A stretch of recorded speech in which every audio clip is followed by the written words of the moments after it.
I-vlog lang po natin yung naging kwarto natin for almost a day.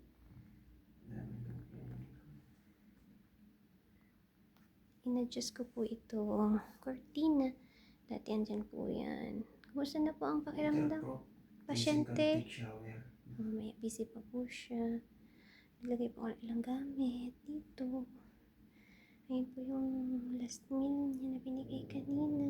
An hour ago. In case of emergency. Ito na-adjust naman po yung curtain. Pero ito hindi ko po ma-adjust. I'm sorry. Pero parang hindi naman po kami unang gumamit ng room kasi may mga halata po dito na shoe marks. Pero kahit pa paano po clean yung floor. Ayan, nakapanood po tayo ng TV dyan. Sige po, binuksan ko po ito. Wait lang po. Ito yung paano ko pinarform. Reason for termination tapos yung findings. Yung sinend ko na yun sa'yo. Hindi, yung papel yung binigay ngayon. I mean, oo nga. Oo, yung sinend mo na. Papasa lang natin. Oh, thank you.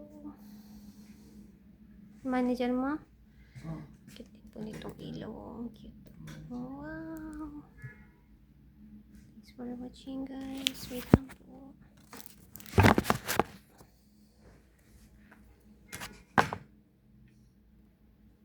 Dumugong na to. Sigurado dudugod din ito. Mati.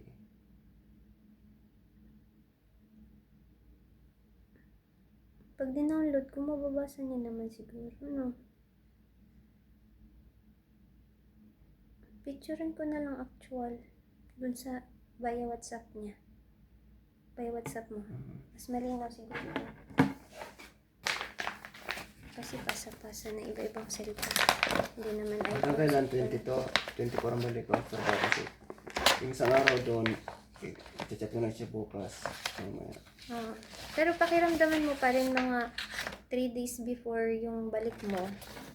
Count ka Pwede ko na gamitin after yung 8 araw ulit na may 1. bakante. Kaya papakiramdaman mo. Siyempre, ang gusto natin, makabalik ka sa work. Sabi nga niya,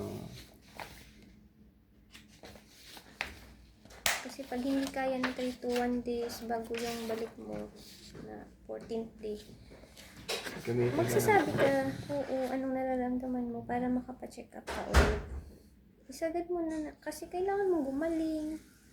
Kaysa mabaghat ka. Alam mo, baghat, binat. Binat? Bughat saan? Ayun. Ayun natin yun. Kahit sino naman, ayun na. Pinapagalitan.